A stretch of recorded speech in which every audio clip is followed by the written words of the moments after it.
Live. Oh, yeah. Yes, Get it. We going live. We live. Pop up We live, podcast. bro. Pop up. Pop Episode up on that 37. bumble. 37. Pop up. Pop up. All right. So we live now.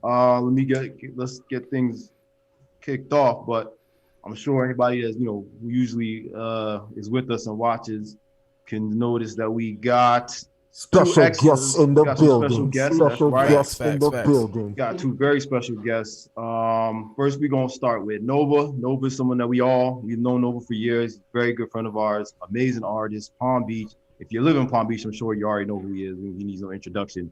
So he's gonna be with us. We're gonna be talking to him towards the end of the show about his latest project. What is it called? It's called I Hope This Makes Sense, right? That's what it's called? Yeah, hopefully this makes sense. Hopefully this makes sense. That's his new project. It's out now, but again, we're gonna get into that later.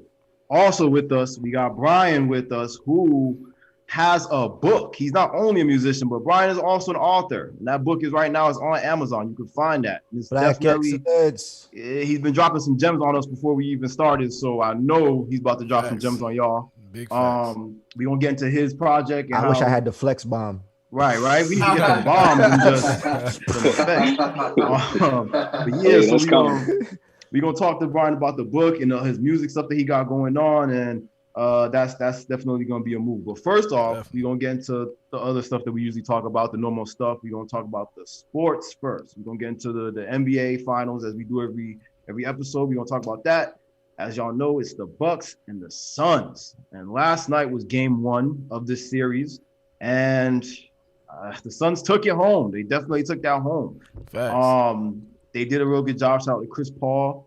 Shout out to Devin Booker. Chris Paul looked like his hand even went out for a moment towards the end there. His I don't know shoulder. what they did. They fixed it. I don't know whatever NBA magic they did, but he was good. Fire And they trainers. took home that W. They actually won by a couple points too. It was more than 10, right? Like they won by a good amount. Yeah, 13 or so. Yeah, something like that. Yeah.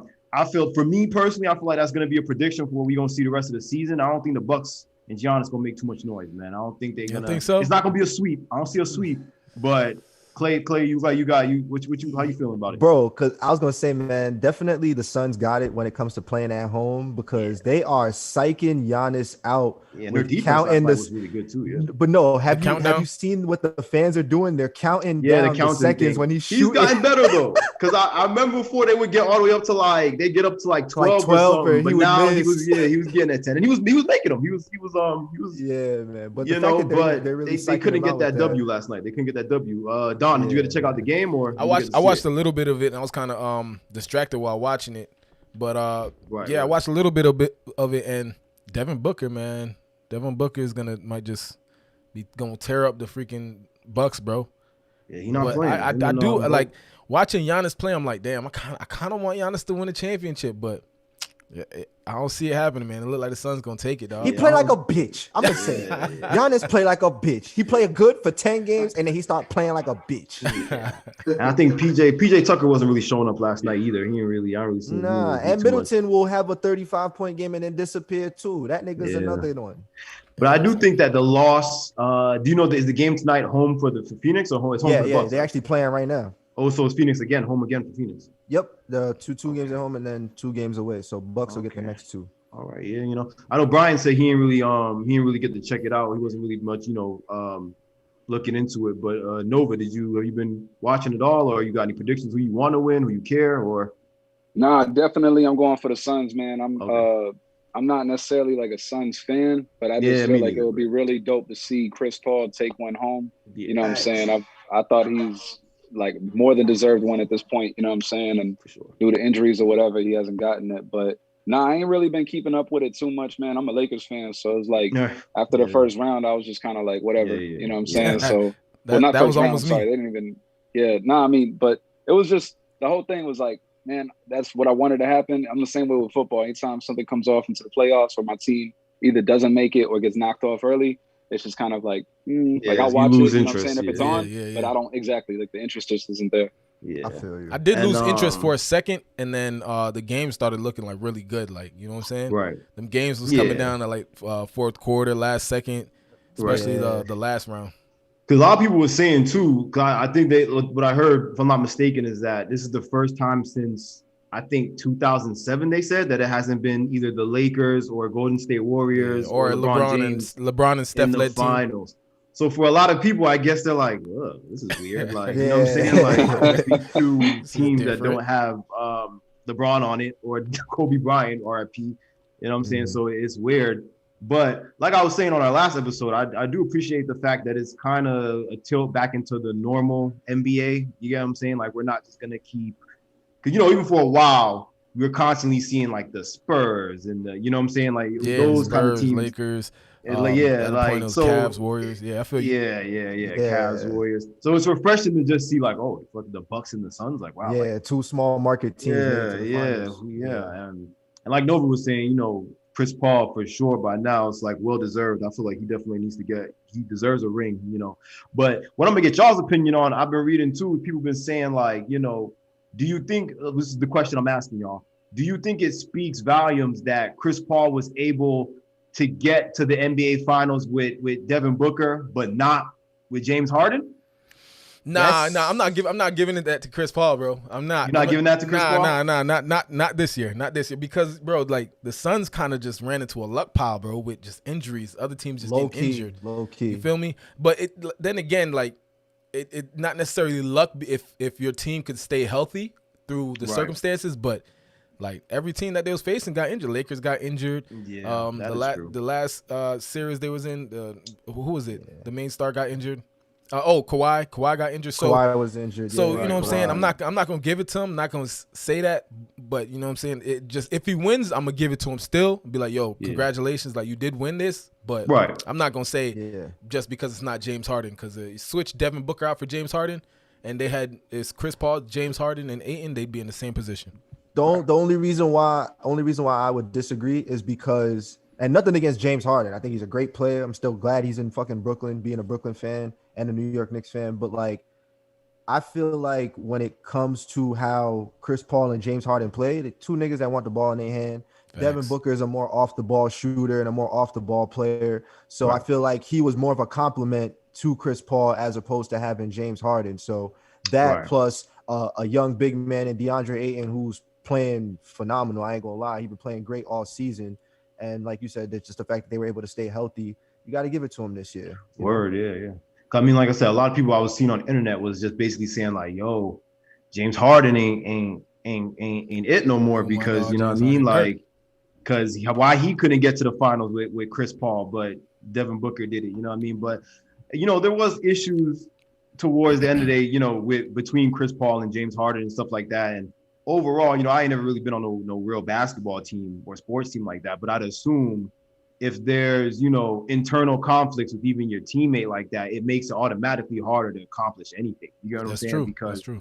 There's videos of them on the sideline straight up like Chris Paul putting out his fist and James Harden like, get the fuck out of my face. I don't, you know what I'm saying? Like, which from the time I know he had his reasons. They were, they had differences in how they wanted to run offense and stuff like that. But so it's not surprising to me that he was able to at least get a little bit further with Devin Booker. Plus, yeah, you know what? That does make sense. Reason being is because Chris Paul is like, I want to say he's significantly older than Devin Booker.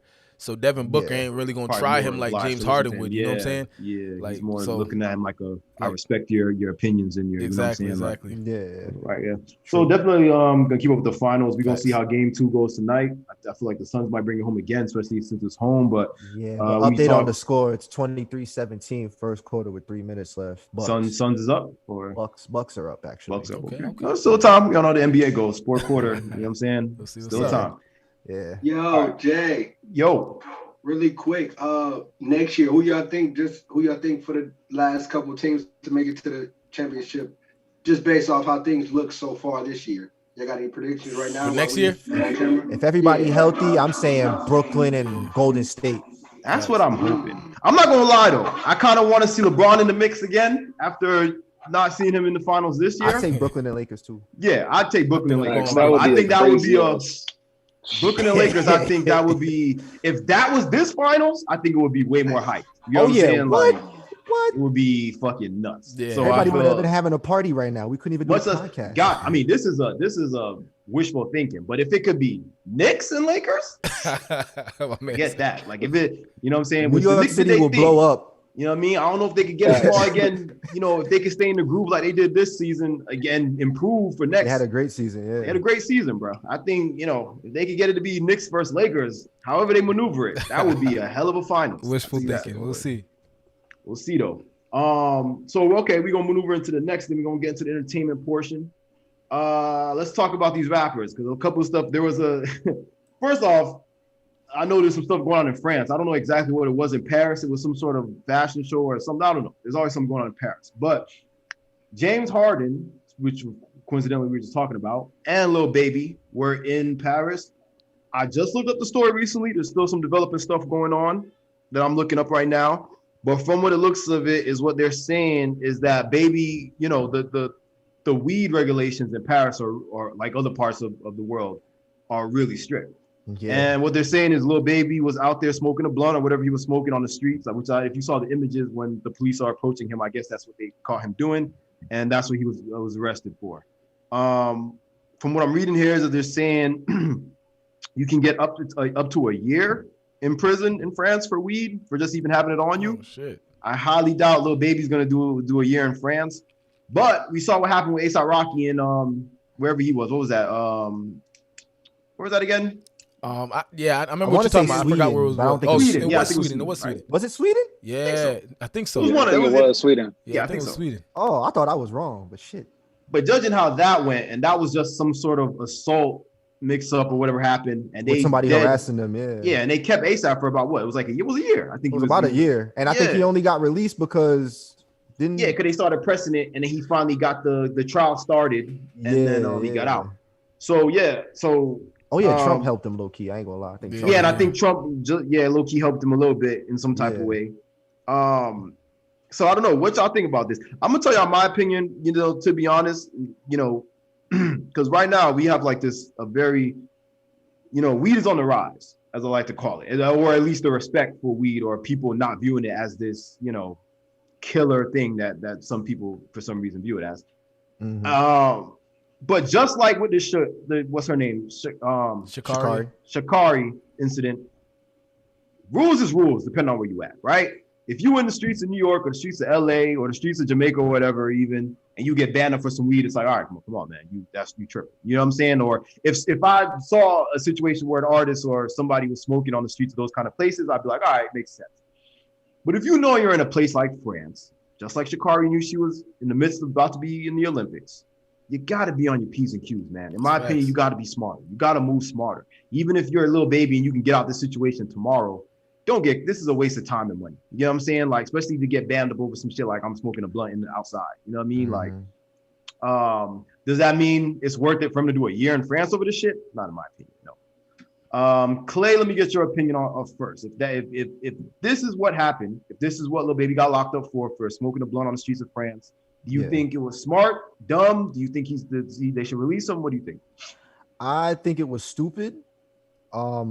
Just like you said, I mean, especially when it comes to weed, because I was actually going to say too, like when I first read the article about this whole situation, they were saying that Lil Baby got caught with narcotics. Like they tried to label France, the weed they consider it narcotics. Yeah. And that's why in my mind, I'm like, it gotta just be weed, bro. Like Lil Baby don't do nothing more than weed.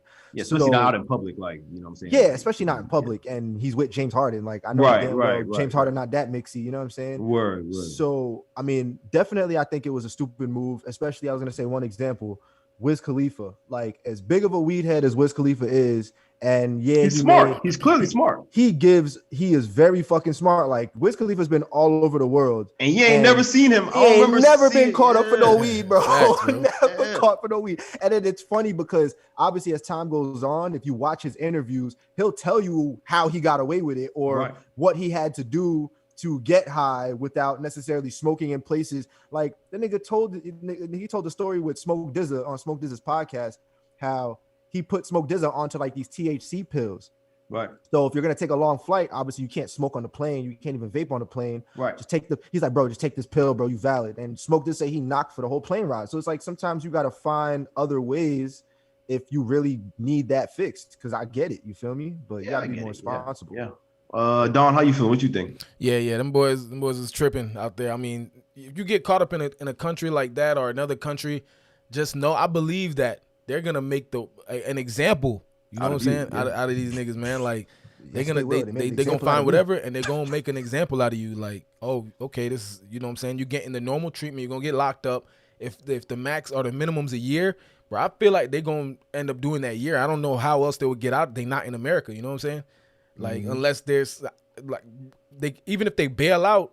And they have to go to court. Like, yeah, he'd have to go back to France anyway. He'd have to go back to France, or he may not even be able to leave the country. I don't even know how that would work. You know what I'm saying? Yeah, they might consider him a flight risk. That's what I'm saying. So they slave for that. So they got to be a little smarter, man. You go to another country, you definitely got to be way more. Brian, smarter. Brian, you got any thoughts? You think I don't know how your whole view on the smoking situation, but I'm man. It's funny. I'm sorry, my opinion might be just weird, but these days I'm about business, so. I'm over here thinking like, hey man, should I stage some type of fake story about me getting caught up in Paris with weed? Like, I mean, that's what I'm saying. Like, all publicity is good. There's no such thing as bad publicity these days. Yeah, no, we do. We touch on that a lot, bro. People doing a lot of stuff for publicity.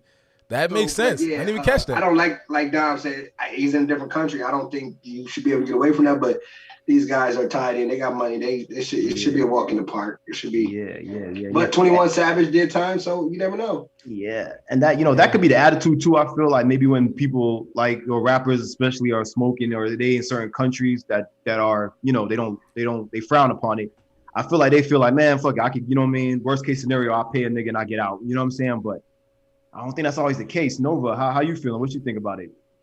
Man, I think it's kind of going back to what Don said. Like, I just think it's a slipped up situation, more or less. You know what I'm saying? It's something that definitely could have been avoided. And, Clay mentioning Wiz Khalifa, that's a perfect example. That's like, the stoner of hip hop. You know what I'm saying? He smokes everywhere. He's the Snoop, one that Snoop too. And Snoop, you'll never see Snoop getting bammed up for no weed like that. You know what I'm saying? So. No, they know how to move. You know what I'm saying? And obviously this was just a situation where Lil Baby slipped up. You know what I'm saying? And even James Harden, like the way I look at it is kind of like what Brian just said is like from a business standpoint, like, but it's more on like, yo, you came out there to get money. You ain't come out there to get arrested. You know what I'm saying? Exactly. So like just doing something so stupid that's like as simple as that is going to get you caught up. You know what I'm saying? But you never know. I mean, the stuff could have been staged. You know what I'm saying? But I think that would only usually. But to be honest, when I see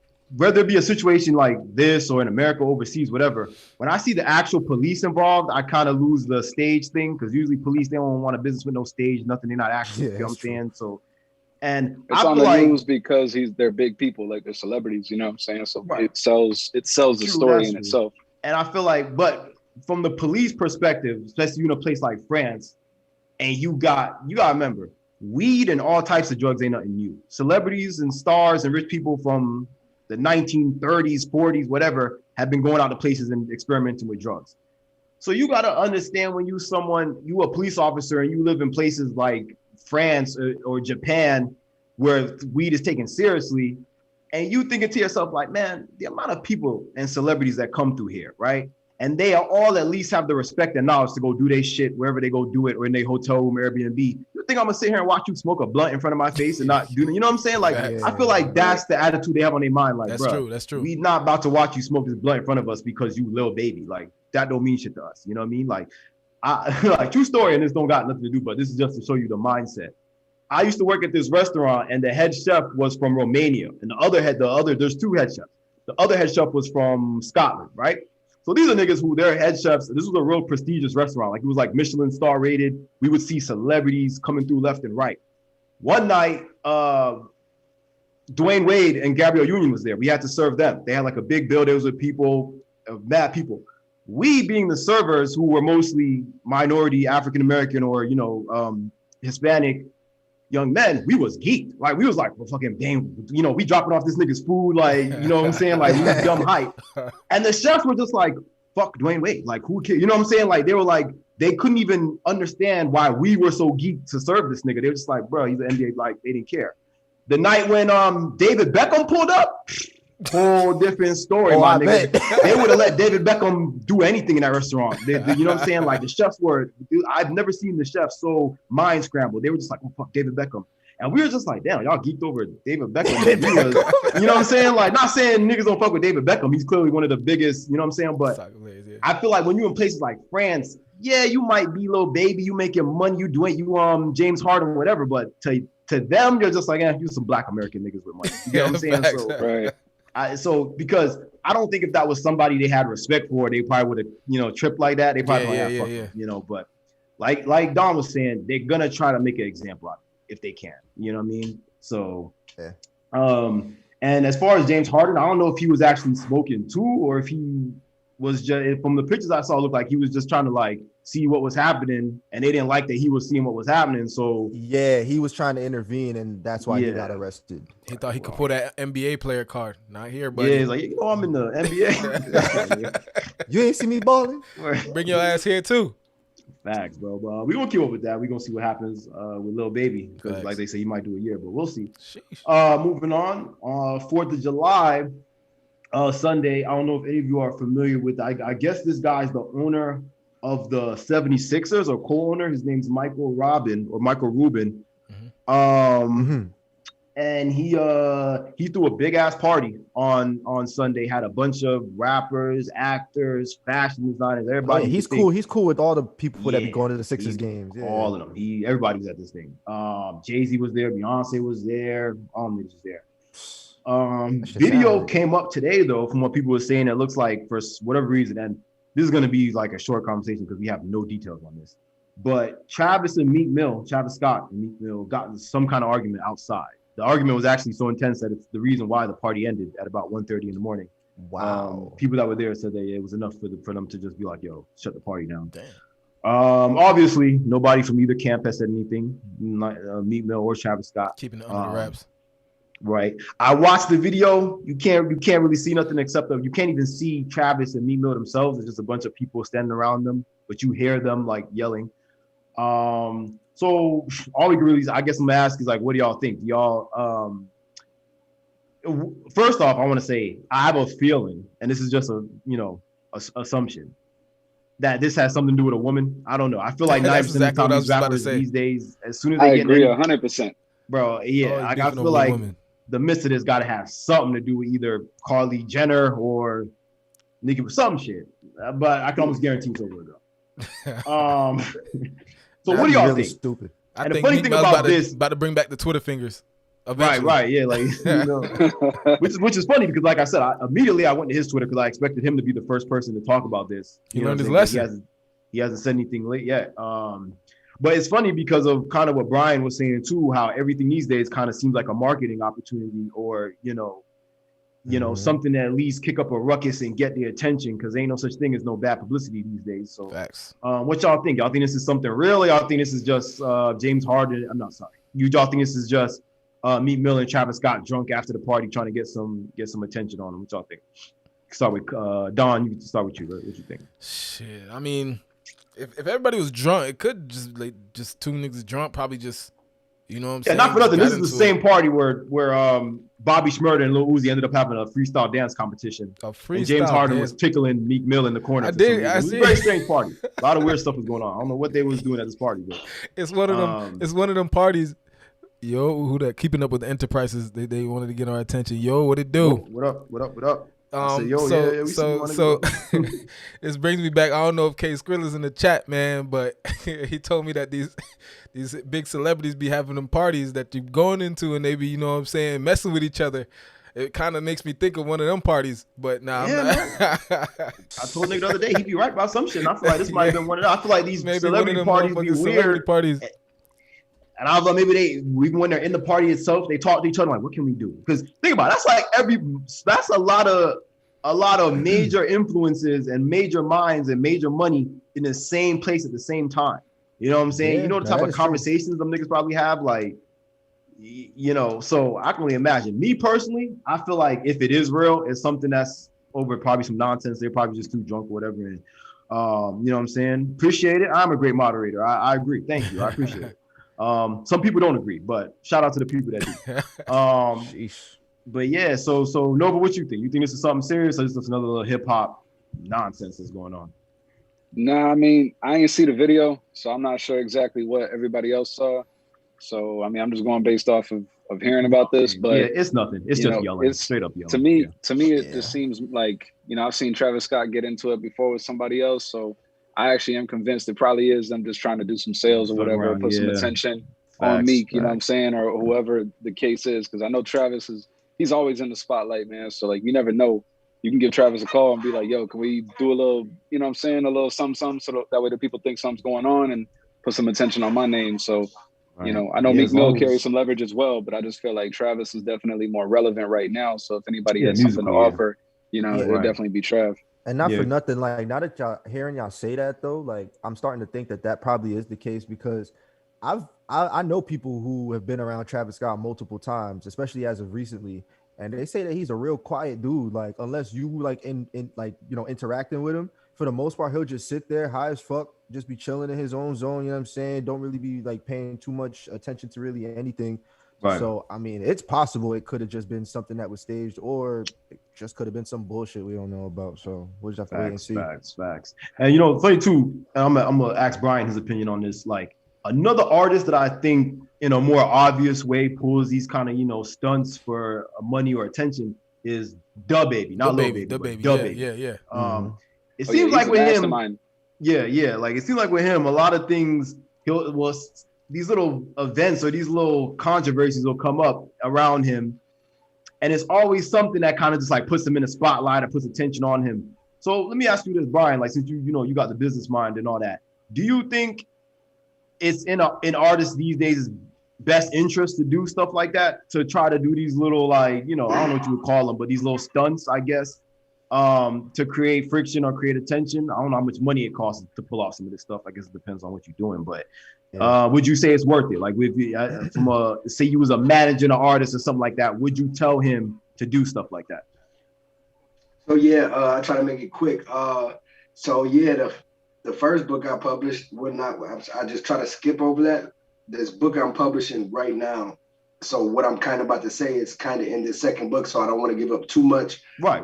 But really quick, I'm giving you a quick preview of something that's in there. But it's 24 hours in a day, and you got people, everybody in the world, it don't matter who it is, they are fighting for your time, your energy, your attention, and your money. Right. So that's 24 hours in a day. If you find out how much time you spend in each app, and then you figure out how much time you sleep, and so it's not too much time after that. So long story short, if it's 24 hours in a day and all these people in the world is fighting for your attention,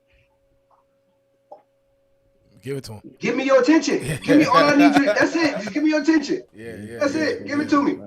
Now, what did we say before? After I got your attention, it doesn't matter, but it's on me if I know how to leverage. Keep it. Yeah, to keep your attention. It from there. Right. That's true. That's true. And I agree with that. Because like I said, it's true. You got to agree with some shit. It is what it is in the world today. Like, once you do these things and you get the attention, it's up to you now to navigate what you're going to do with that attention or how you're going to keep it. I would say though that, like, you know, to a certain extent, I feel like it could become it could be a grudge against you, kind of, because, you know, you got artists like what's his name, Lil Nas X, who I feel like don't got no real talent no more at this point. So all he can do to stay in the media attention is little stunts or these little weird shows that he does and sit on stage, little, you know. And when it gets to that point, it's like, what do you really want to be recognized as? Do you want to be recognized as an artist or whatever it is you do, even if you're not an artist, you do business, whatever, that is successful? Or you want to be the guy that just does a bunch of stunts to keep his name in the papers? With all due respect, if I have $35 billion, it don't matter. That's just, so to each his own. So it don't, somebody can stoop all the way, it don't matter. Like, but and that's my question. If you have 35 million or you have $35 billion, whatever, or even $300,000, should you have to do this kind of foolishness? There's got to be other things you could put your time and your money into that could maybe even be more lucrative. That's a fact. No, that's my opinion. I just feel like, yeah, it's just to each his own. That's a fact. There's some people right now, you could give them $1,000. Let's say you could give them 5,000 cash and they can have 15, 20,000 for you by next week. You get what I'm saying? Without having to go do no silly stunts, or you get what I'm saying?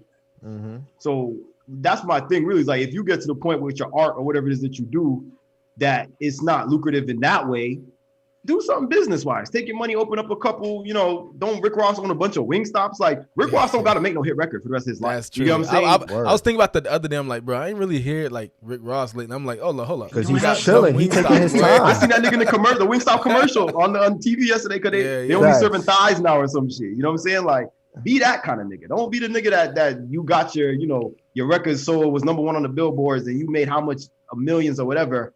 And now you got to be pulling these little kissing dudes on stage and doing all this weird stuff just to keep yourself in the papers. Nah, bro. Like, there gotta be ways. Hey Jay, I'm gonna miss one word, but it's 3 C words that's basically, I don't know the exact word I'm trying to say, but they like the top sellers in business type of deal. Right. It's conflict, controversy, and it's something else. So crack, just kidding. Fact. That's a fact. That's a fact. But no, it's fact. No, everything definitely because especially the way streaming, because these days the way shit goes, like if you got an album on Tidal or iTunes, whatever, and you get locked up for some rape charges tonight, everybody gonna listen to your album for some reason. You get what I'm saying? Like big facts. I remember after R. Kelly got arrested, that was like the most his album streamed in a week. Like, I ain't gonna cap. I was jamming some R. Kelly, man. I'm like, damn, they arrested my dog. Yeah, and then not only that, but sometimes it'd be the simplicity of just like, yo, did you hear what happened to R. Kelly? Who's R. Kelly? He made that song. What song? This right here. And then somebody starts playing it. You know what I'm saying? So it's a lot of that going on. I literally think that is what happened with that Old Time Road, but how that shit caught how it got so. Because everyone just kept saying, yo, you heard Old Time Road? And I was like, nah, what the fuck is that? And then people played it and they're like, oh, you know what I'm saying? Like, so, Nova, you went out. There you go. Okay. All right, so, but yeah, I just wanted to get y'all's opinion on that. So, that whole. Hey, can I, I heard you say, when you jumped into the segue, you jumped into entertainment. Right. Hey, am I tripping? Did I see a song? Do Lil Baby and Kirk Franklin got a song? Say no. Please say no. No. I think they just performed. They have a song. Didn't they just perform together? I think they just performed at the BET Awards. They got a song on Space Jam. Is it called We Win? Because I might have been out. It's on the Space Jam soundtrack. Yeah. Oh, it's a real song. They got a song together. Yeah. It's actually pretty hard though. I ain't gonna cap, but wait. Has Kirk Franklin ever made a I know he probably done like some like vocal like skits for Kanye or some shit, but has he ever made a song with a rapper? I don't know, but Lil Baby and Kirk Franklin have a track together called We Win.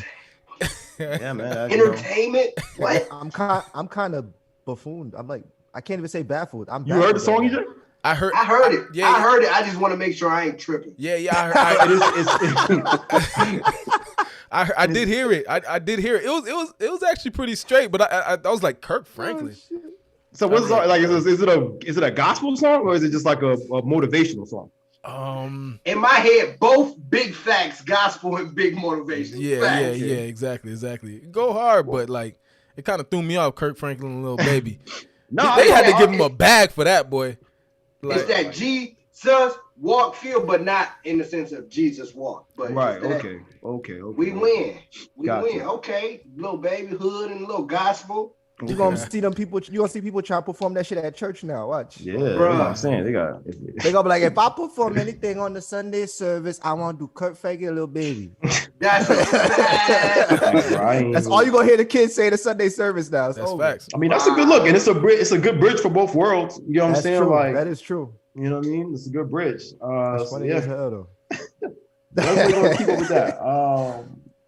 So before though, that as far as the entertainment stuff, that's all I really want to get into this week because that's all I want to get into as far as that. But we're gonna circle back to talk to Brian and Nova about their projects. But before we get into that, let's get into kind of the main discussion, which is gonna be what went down between last night this morning with the president of Haiti. Those of you who don't know, the president of Haiti was found dead this morning, and it was definitely foul play. It was a homicide, straight up assassination.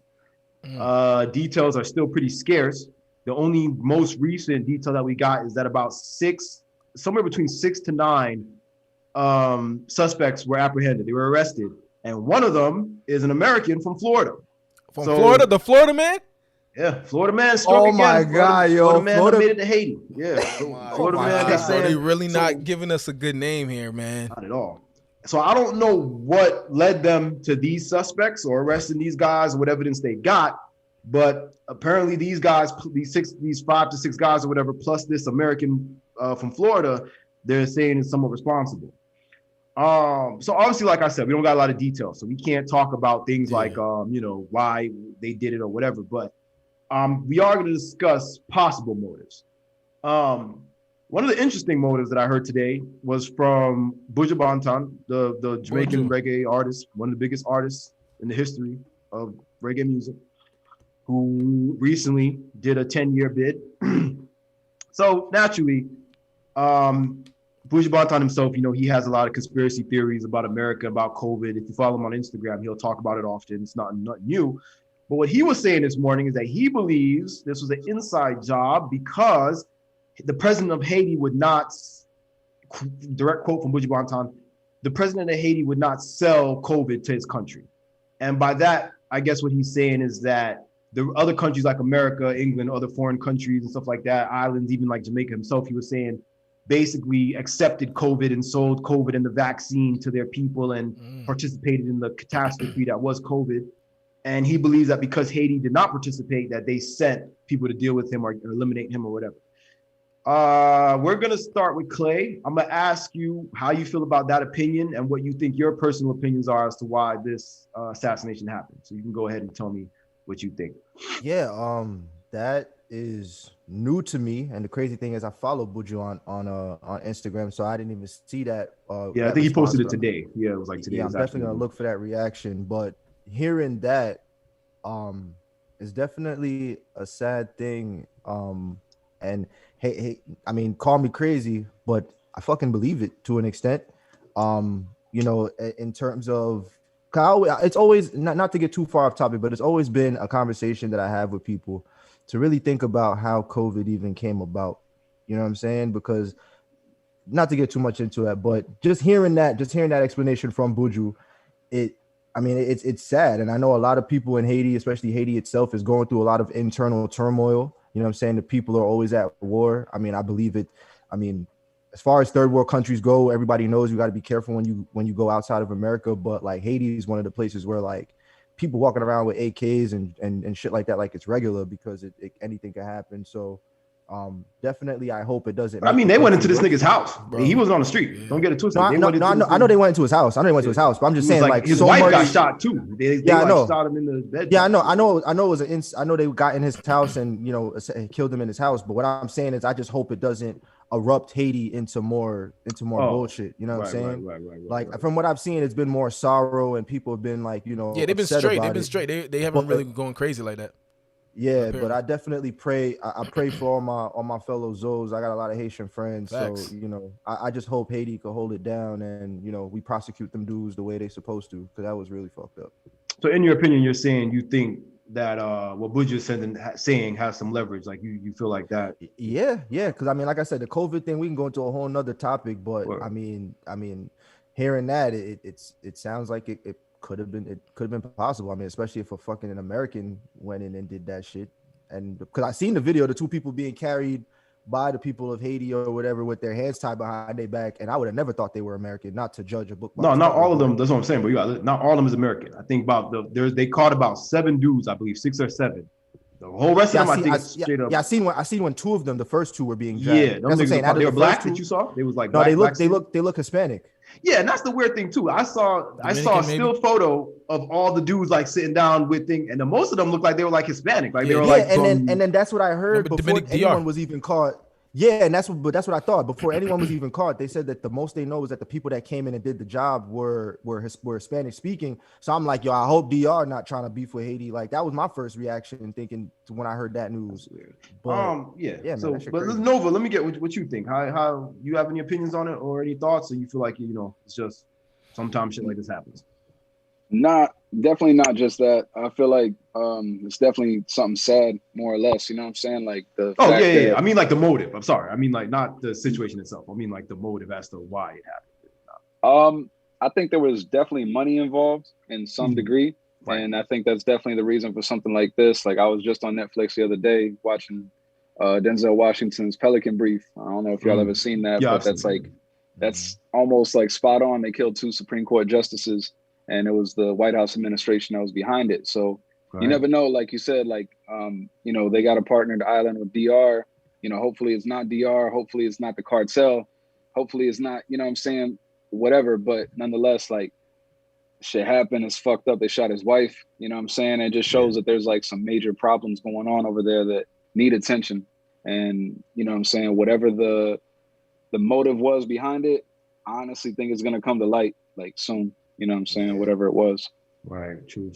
Brian, what you think about it? You have any opinions or? Man, sad for sure. Prayers to everybody, man. Just prayers to everybody, the families, everybody.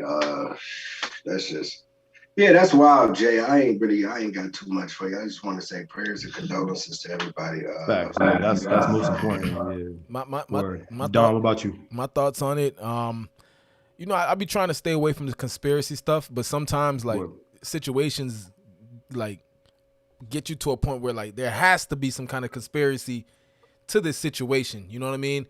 Right. Like these men apparently went in there, they were fully trained. They can't like, you know what I'm saying? Like professionally got into the building and assassinated this president, and they killed his wife too, right? They killed his wife too. Well, they just shot her. She didn't die. Yeah, they had to. She's in Florida right now. Actually, I think they brought it to some hospital, Miami or Fort Lauderdale. Got you. For major trauma to treat her better. Got you. Well, yeah. So they come in, you know what I'm saying, professional. And then also they get caught. So I'm thinking, which is weird, right? Because to me, if they were so professional, they would have had a clean in and out. That's what I'm saying. They got in clean, but I'm just, how come they couldn't get out clean? That's so like that's why I'm just like, yo, there has to be some kind of conspiracy. This wasn't just 6 guys who were just like, hey, let's go assassinate the president. You know what I'm saying? There's some kind of conspiracy behind it because they got in, but then again, I don't know, the plan. This has CIA written all over it. Steven has a point. Yo, it has somebody written all over it but then again, it was a suicide mission because these guys got caught immediately after, bro. This wasn't no 2-3 days found. Maybe they didn't intend on that, but you know, I don't know. It does seem sketchy. It seems sketchy so sketchy, like, bro. If it is a conspiracy, though, I feel like it's exactly what was supposed to happen. Like that's what they wanted. Yeah, and like you know what I'm saying. Like you can't always look at it where these people, you know, whether they were Hispanic or not. You can't look at them as the ones that are responsible because anybody can easily be hired. And you never know who the person is that's hiring that. So going back to the whole COVID thing, you never know. Like it could be COVID because COVID was like such a money-making pandemic that grew our government and so many other governments so much money from being able to, for one, come up with a vaccine, 2, come up with these so-called jobs, which are going to increase taxes and just increase inflation overall. Like COVID just literally boosted everything for like the next 10 years for this economy to just start going up and up and up. You know what I'm saying? Yeah, man. Everything. I'm looking up, even plane tickets are at a ridiculous price right now. Rentals. And it's because, you know what I'm saying? Like, rentals too. And, but one second, I'm thinking inside, you made a good point, Kevin, because you said, you know what I'm saying? Like maybe they wanted to get caught or it was like planned for them to get caught. Possibly it could be some kind of crazy could have been somebody else and they were set to get caught type shit. Like, you know, just to niggas off but and shit. There has to be some kind of conspiracy. It just don't make sense. No, six people aren't just gonna like us. We ain't gonna get together and be like, hey, let's go assassinate and go do it. Oh yeah, that definitely wasn't some random like. It ain't randoms. There's some kind of conspiracy behind it. And then there being a random Florida nigga there makes it weird too. Yeah. So it's crazy, man. But you see, the thing is though, to me, is like if it was some CIA shit or America was involved, I don't even think we would have gotten to this point of knowing about it or who got captured. You get what I'm saying? Like, because America would have made sure they called her like, yo, shut it down. You know what I'm saying? Like, them our niggas, send them back. You know what I mean? So, but then again, the times like of the internet, they know something's gonna slip. You know what I'm saying? Like, it ain't gonna get shut down like that. You know, like, look, there's a whole bunch of conspiracies out there, even though you can't say which ones are true or not, but there's some true conspiracies out there that people are, you know what I'm saying, fighting over like, yo, this is real deal. You know what I mean? So it's out there, so it's slipping through the cracks. So I don't know. It got something written over. I don't know if it's the CIA, the DEA, the FBI. I don't know what it is. If there's money involved, there's definitely the American government involved because America is just a business. You know what I'm saying? That's all they care about is money. Yeah. So and and it's crazy. Only thing I'm hoping is that his wife is at least, you know, she makes it. She wakes up and she could at least maybe tell him what was said or what happened when niggas came in, whatever. You know what I'm saying?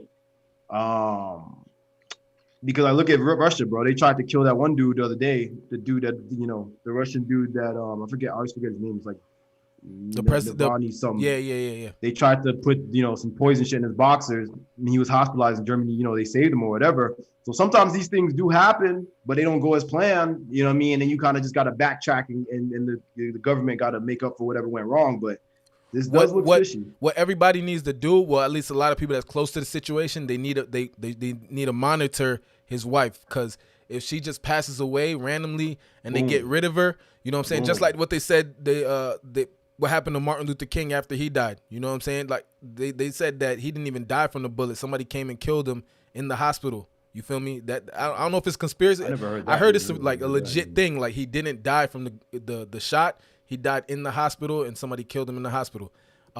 So you know what I'm saying? Like when the government wants you dead, boy. Yo. So nothing you can do about it. So people need to just watch look closely to her. Look at Malcolm X. Look at Fred Hampton. Look at motherfucking exactly. You know so it's just a different situation. Hopefully it's not the U.S. government. Hopefully it's nothing crazy like that. But obviously we all want to know what it is. What happened? If it was like someone, you know, I just would like, other than the direct COVID thing, like Bougie was saying, I just don't see why else would anybody want this nigga assassinated. You know what I'm saying? He's not one that I've seen in the media making a bunch of ruckus or, you know what I mean, like talking shit or I to be honest, never even seen a picture or heard this man's name until today when I saw him that he had passed away. You know what I mean? So it's just very strange. And he doesn't even seem like a threatening kind of guy or, you know, like, I don't know. It's definitely something we're gonna keep up with. We'll definitely keep up with it and see what happens. But as far as the news, that's it. That's all we got for today. So we gonna end the news aspect on that and all the entertainment stuff, and we're gonna get to talking to these guys about the projects that they got going on. You know what I'm saying? Definitely the more interesting stuff I'm trying to hear. So first, I wanna talk about Nova, about the album. Let's talk about the album, right? Yes, sir. So we're gonna hit us with the title one more time. Hopefully this makes sense. What number album is this for you, or a project? Let's call it a project. It's my fourth project. It's an EP. There's 7 tracks on there. It's my fourth project, and man, it just dropped on July 7th. It's pretty much a project that talks about how karma works in life. You know, is there a theme? Is there like a reoccurring theme of the album? Is that some? Yeah, like, I mean, the way I like to look at my projects, honestly, is they're like a journey. And this one specifically, I spent a lot of time, like, I know music theory very well. Right. So whenever I approach a song, I approach it, you know, not only as Kevin Nova, an artist, but I also approach it from like a producer standpoint as well, just because I have no choice but to think like that, how everything is going to come out. So if I'm listening to the beats of the project or whatever, literally everything just had to be in sync. Like, I used this thing called the circle of fifths whenever I was first coming up with the idea of the project. And the circle of fifths is pretty much a circle that has different notes on it. And it's the fifth of each key that note is. And it's always going to sound like it's in the same key going from that note to that note to that note. And it's really a dope thing that I was able to conquer with this one. And I hear a lot of people, like I've gotten, like I said earlier, an overwhelming response from people that I've never received before. Like, just so much support from it. People telling me like, yo, like, this is you. You know what I'm saying? Like, there's nothing else that sounds like this. And that's what I wanted to accomplish on this one, was something that was like the next level of me looking in the mirror and asking myself, like, am I still hungry for this shit? And that's where I say it's like karma. Like, everything comes back around, and all that hard work definitely pays off. And at the end of the day, and your successes start to become more consistent. And that's more or less like what the approach was behind the whole project, the theme of it. Got you. Let me ask you, so you said 7 tracks. Did you produce all 7, or did you kind of get beats from here and there? How did you go about? No, I didn't produce a single one. What I did was I pretty much cherry picked like the best of my tracks that I had for maybe 2 records on there. And then for the other 5, they were like a whole idea that I had, where before I even picked the beats, I have a whiteboard and I would write on the whiteboard different ideas that I would have. And at one point, I just came up with a little triangle on the whiteboard, and I came up with 3 ideas, and the ideas were more for like the mind, the body, and the soul. And I wanted to pretty much attack those 3 things with my interpretation of it. So there was actually going to be supposed to be 3 tracks at first. And the 3 tracks were going to be the second song, Before It's Too Late, the third song, Lavender Skies, and the 4th song, Dreams. So it was going to be just a 3-track EP, you know what I'm saying, 3 and done. Right. And then everything just started to grow, and I wanted to give the people more. And I feel very well connected with the number 7. So I put 7 tracks out on 7/7.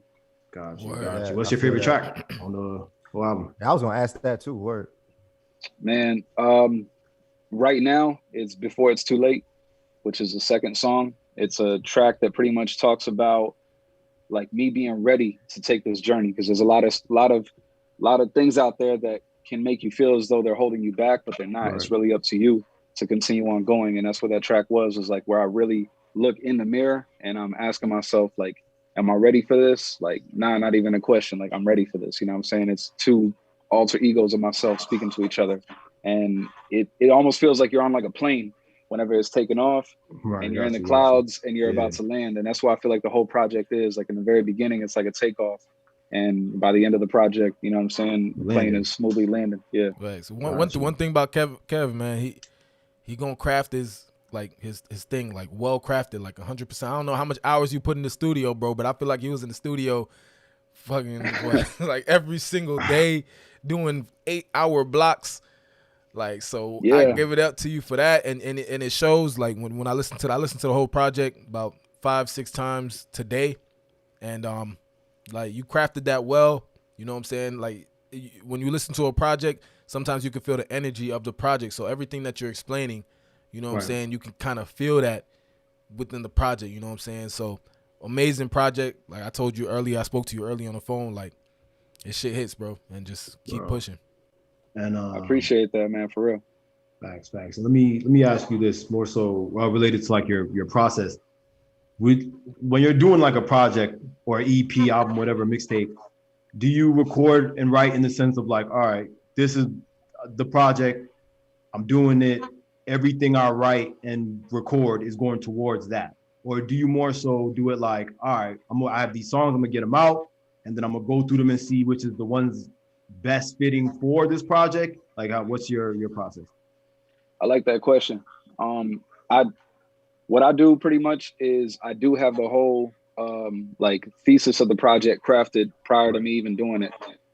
At least at this point in the game, it wasn't always like that, but for this one specifically, that's where I'm at with it. It was like I had the whiteboard, and the whiteboard was able to allow me to like just put my thoughts right in front of me, so that way it was visual, and I could like not only write down the title of what it was for the name of the song, or just write down even the thought or the emotion that I was trying to trigger. Right. But that's really what I do whenever I come to the point of, okay, I'm gonna create a project. It's not like I have no cap, bro. I have 30 tracks minimum, completely mixed, mastered, and ready to go. Yeah. That I've had mixed over the past like 8 months. I pretty much had a whole library full of records, and they're features with, you know what I'm saying, bigger name artists just such as myself. It's like aspiring right now. And it all sounds fire, but whenever it came to the point of this, it was like, nah, it has to be perfected, because I've already come so far and I'm 27. I refuse to let this shit go. Right. It was like, it was one of those things where it's like, all right, how am I going to make the best me? And it's to be hungry. It's to remember why you want this shit, to always look back and remember where you came from. Right. And it's really like an inspirational project. You know what I'm saying? Because whenever you listen to it, it takes you through the barrels of my life and then all the way back up, how it's like a roller coaster. You know what I'm saying? And like, I asked myself in the project, there's a song on there called Dreams Do Come True. And the reason for it is if you call them your dreams and they come true, do you still call them dreams? Facts. You know what I'm saying? And that's like something I had to really ask myself, is like, I could say that going out there and making millions is the dream. That's definitely one of the dreams. But right now I am living the dream because I'm allowed to do what I want to do creatively. And I make this music. So I tell people all the time, because I mean, like, we all know, obviously, especially these days, there's a lot of artists. even if what you do is not just rap, whether you sing, you do rock and roll, whatever it is you do, you make beats. There's a lot of artists, a lot of art going around. And people, people always ask me like why I fuck with certain shit. And, obviously like y'all niggas, I know y'all niggas, you know what I'm saying? These two niggas are my blood family. So people will obviously kind of just assume you fuck with these niggas shit just because of whatever.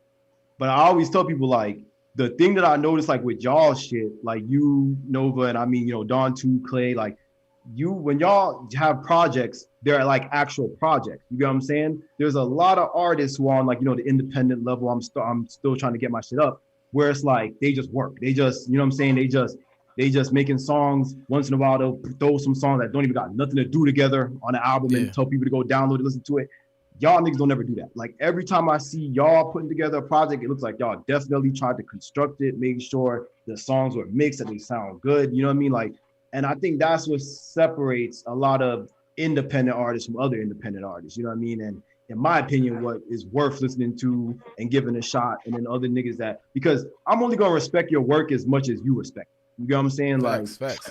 And I hate when I see artists that it feels to me like you just trying to get famous real quick. You know what I'm saying? Like you just trying to, and rap is the thing or music is the thing everyone does. So let me just, nah, bro.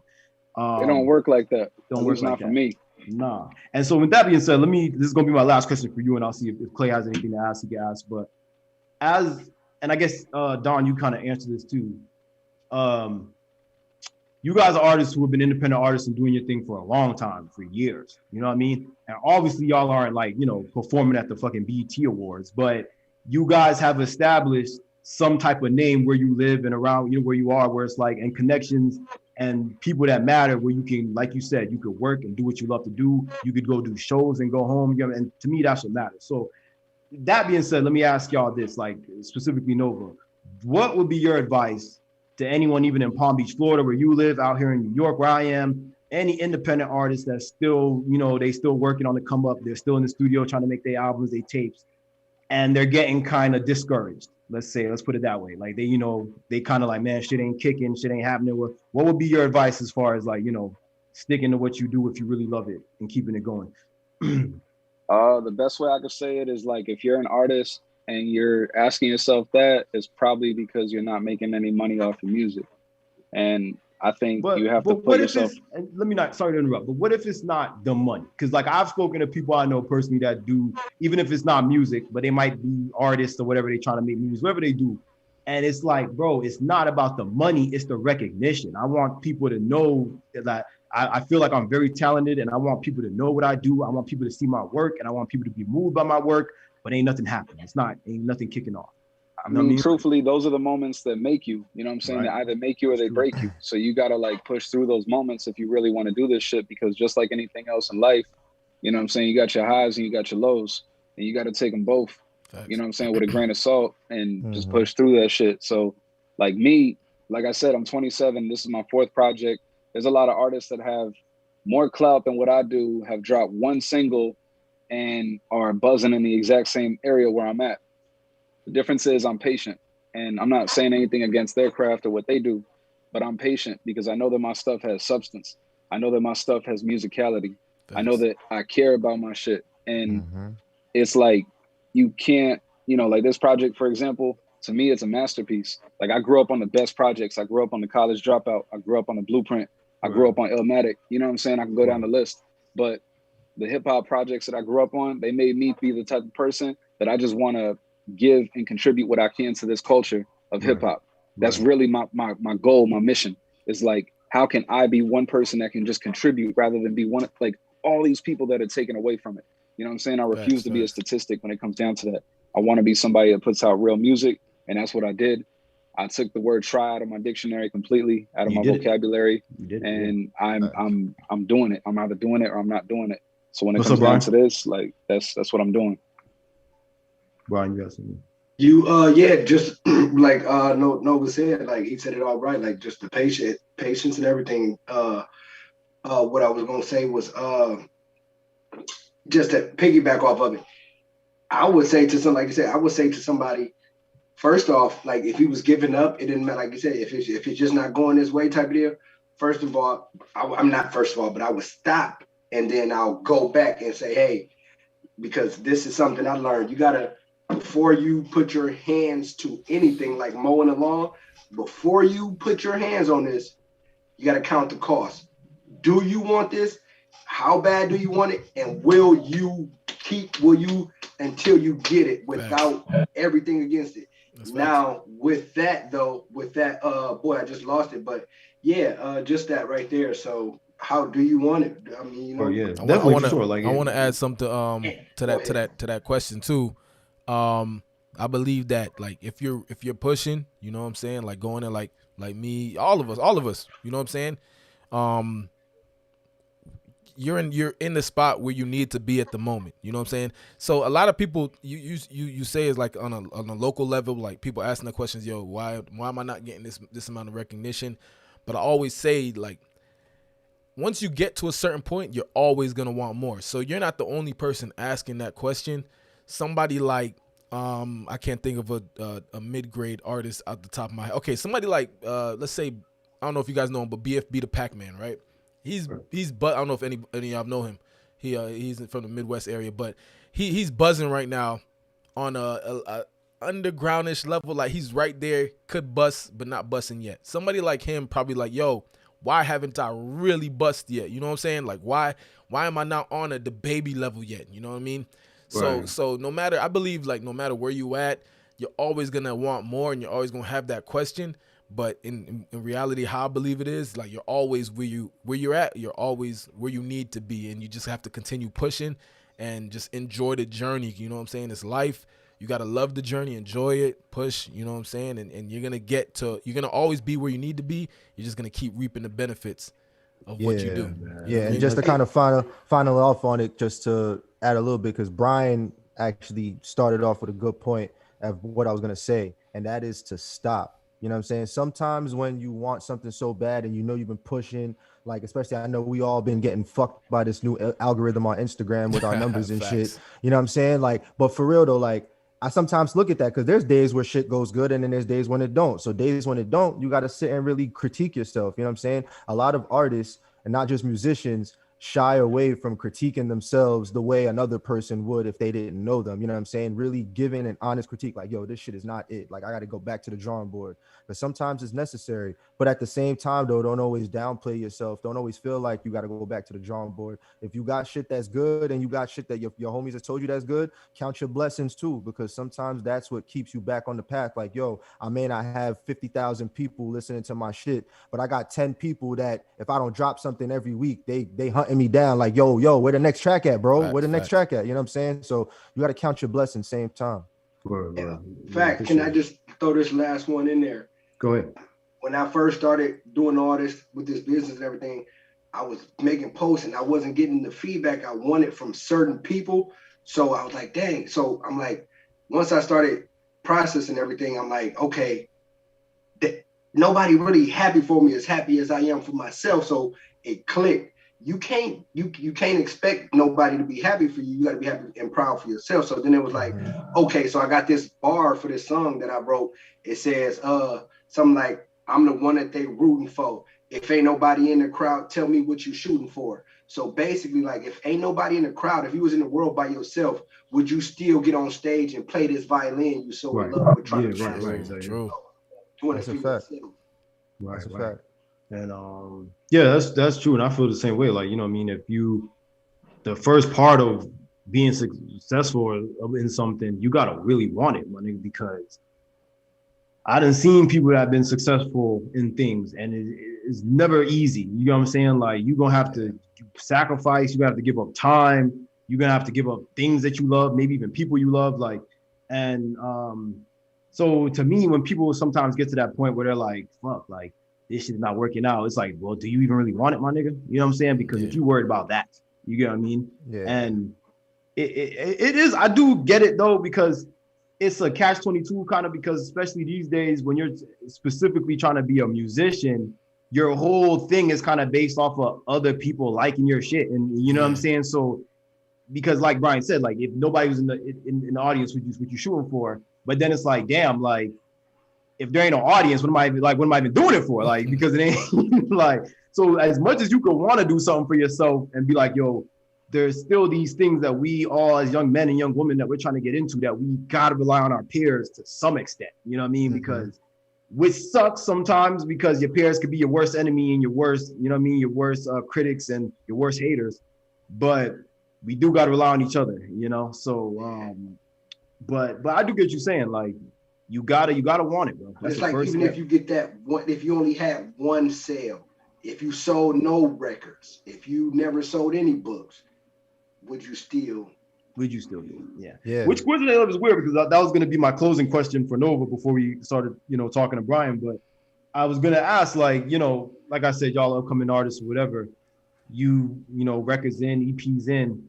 If say it went away that, you know, you never made $1 million off of rap, you never made even a couple 100,000 off of rap, but you as Nova was recognized as an artist who was able to travel the world and perform, get your song, get your, you know, your music out. You know, you were able to make your money in other ways because you influence people and doing, you know, performances and shows, whatever. But would you be satisfied with that? Would that be enough? Like if you were still recognized for your art and for what you did and people thought you were great, but you ain't make no little baby money. I mean, honestly, I don't think that if it were in that situation, I don't know, like the best way I could word it is like your destiny is in your control. Like it's up to you to do what you're going to do. And where you're going to end up is based off of what you're doing right now. Right. And where you're at right now is based off of what you were doing back then. So that's why, like I said, like in the project, you know, my favorite track right now, Before It's Too Late, it's a song where I'm mirroring myself. I'm looking at myself in the mirror and I'm asking myself, like, you know, can I do this? But not only that, what are my flaws? What's going to hold me back so that way I can make sure I get through this? Like I do make my money on the side. For those that don't know, I'm a stylist. I'm a luxury stylist and I work for Saks Fifth, but that's a whole nother thing. As far as the music is concerned, that's what funds what it is that I'm able to do. So the visuals that I'm dropping with it, the hours that I'm able to put into the studio, thankfully I'm able to make the money that I got to do to where it's like, all right, I don't have to compromise. I can love my shit, do what I do as an artist and give people the real Kevin Nova that they have. If you're a fan of Kevin Nova, you know that this is my greatest work yet. That's like, I'm not trying to impress nobody but myself, and those that have been riding with me since the beginning, they're gonna get catered to whatever it is I put out because it's still gonna be the real me. So the money don't even matter, is what you're saying? Yeah, basically. The money don't matter, and honestly, man, the money's gonna be there regardless. Like ATD said, man, like where we are is where we're meant to be. You know what I'm saying? And if you're where you are now is a reflection of what you've been doing. So if you want money and your life is still the same as what it was 6 months ago, then you gotta figure out what you're doing wrong in order for you to be able to get right 6 months from then and keep growing from that. And that's what I've been able to learn. So shit, if it's cool, I just want to like spit maybe 8 bars from a verse on the track that has something to do with this, man. It's like, it's from Before It's Too Late. And it's the first verse. It goes, you got to change if you want to grow, change if you want to go, be who you're meant to be. Destiny's in your control. Money started piling up. That ain't what I do it for. Love started switching up. Think I'm better off alone. Problems never go away. Everything just comes and goes. Everything is everything. If anything, just let it go. Keep your head way up high, even when you're feeling low. Will I live before I die? I guess only Lord knows. Look, I'm sorry if I kept you waiting. I just been working on myself lately. If time is money, I write checks daily. I spend it wisely on the things that pay me. Like it or not, I know that things are changing. Whether good or bad, I know my energy's contagious. I am. Fuck that shit up, but that's pretty much what it was at. You pulled the perfect bars for the question, bro, too. Shit. Literally the whole conversation, you broke that shit down in that verse. So yeah. The crazy thing is that with them lyrics, you could kind of see why he named it like hopefully this makes sense. You know what I'm saying? Because like you really gotta people he's saying and under, you know what I'm saying? Like that's the kind of shit that be fly. I mean, this whole conversation is kind of shit that be fly. Dom, you gotta get that the siren shit. Like that. Flex bomb. Coming soon. But yeah, bro. So hopefully that makes sense. On streaming everywhere, right? iTunes, Tidal, all that. Everything, man. Apple Music, Spotify, SoundCloud, YouTube Music. You can also cop merch on kevinnova.net. We just released today. Today's the first day the site launched, and you can go ahead and support the project. Yeah, man. So we're pushing that. Doing his thing. Said, what was it? Did you say it was some merch? I missed that, y'all. Let me catch that. Yeah. Yes, sir. There's some merch. kevinnova.net. Let me touch that. Right, let me catch that for sure. kevinnova.net, man. I'm gonna be adding stuff daily for the next few days.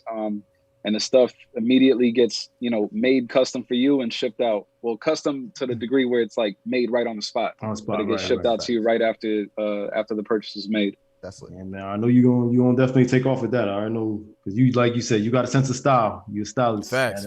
Yeah, it's a very prestigious place. Style be on point. Yeah, man.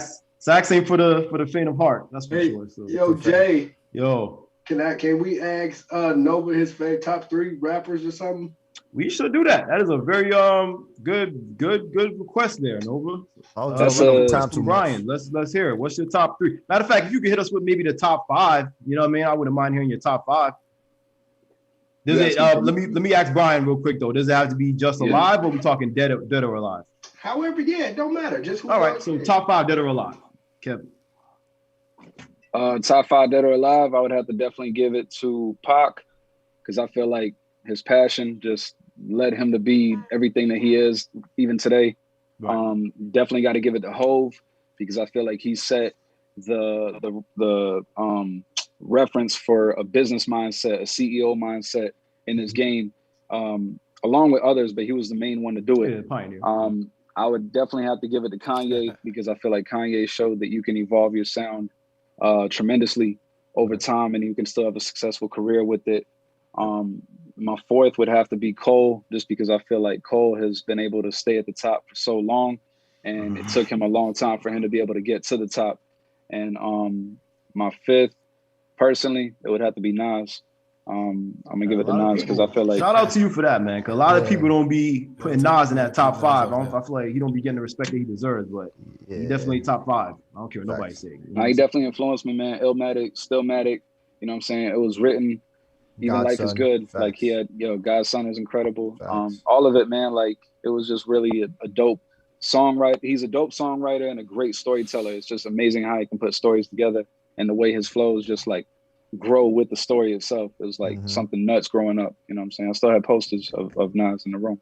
But got you. All right. So I mean, maybe before we end the show, we'll get the original cast top 5. We'll have a little discussion, see what happens with that. But since we about to talk to Brian, we'll get Brian. Let me get that from you first, Brian, because it seemed like that's what you had a top 5 for yourself. You had a top 5, or you top 3? Man, I just thought some. I was really, because Don, Clay, and Nova, y'all more so the music inclined people, so I wanted to hear. I wanted to learn more about y'all, so I wanted y'all to really give it. But I got the top, but I wanted to hear y'all's for real. Yeah, I'm gonna get them too. I know they list is probably thick, so you know what I'm saying. But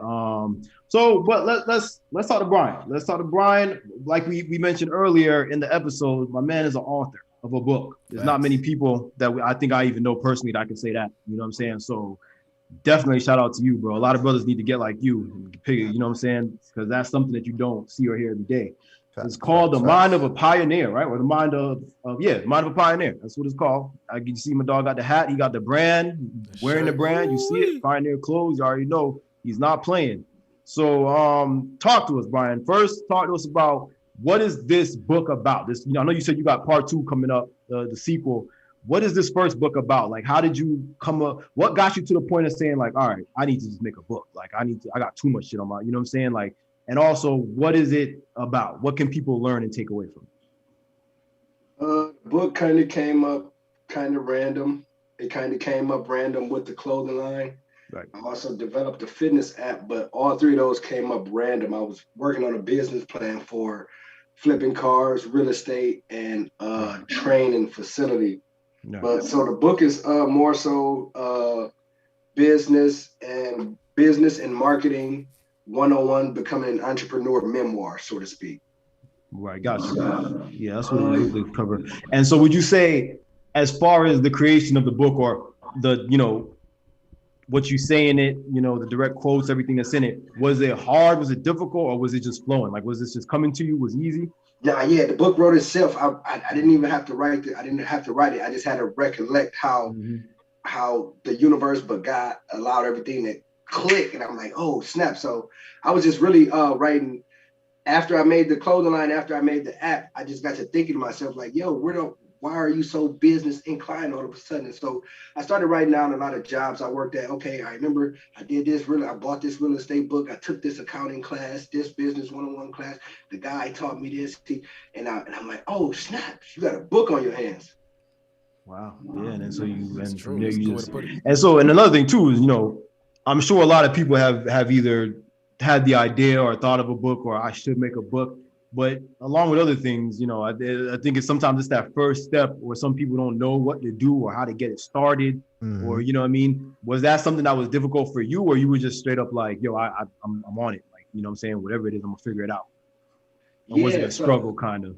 Yeah. So when I was writing everything down, I got the thought, I'm like, okay, I got a book, but I'm just like, I don't know what kind of book, because my initial thought was, I don't want to write a biography. Right. Trying to, and the name of the book, what I was trying to do is get my mind in book form. Right. So people can know, hey, this is how I think, this is why I think, this is what led me to think this way.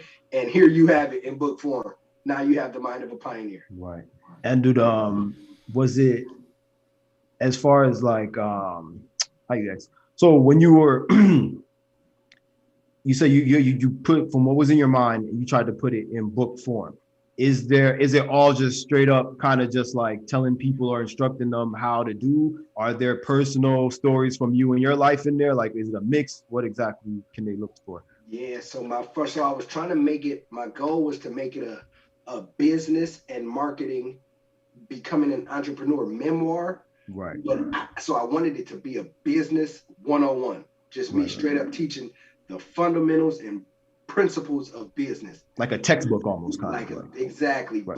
But when I started writing it, composing it, I couldn't illustrate it the way I wanted to. Right. Because I had to catch people up to speed as to what happened, a small, slight history, but what the cultivation process. So that's where you get the journey of the cultivation. So I'm like, so that's where phase 2 comes in. So I had to save some for phase 2 because phase 1 was more the groundwork and the foundation. So I couldn't really teach them full-blown business 101. So I had to basically make it a more history catch up. Here's how I know what I know. This is what I implemented where I'm at. And then I kind of just stopped it right there. And then I will pick up in phase 2.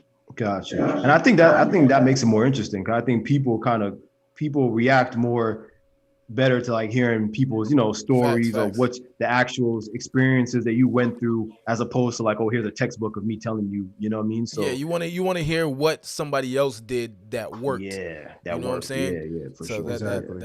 That sounds dope. That's for sure. Is there any particular lessons, or I know you don't want to give your whole book away, but is there any particular lessons or any advice in there that you think would be particularly interesting that people should look, you know?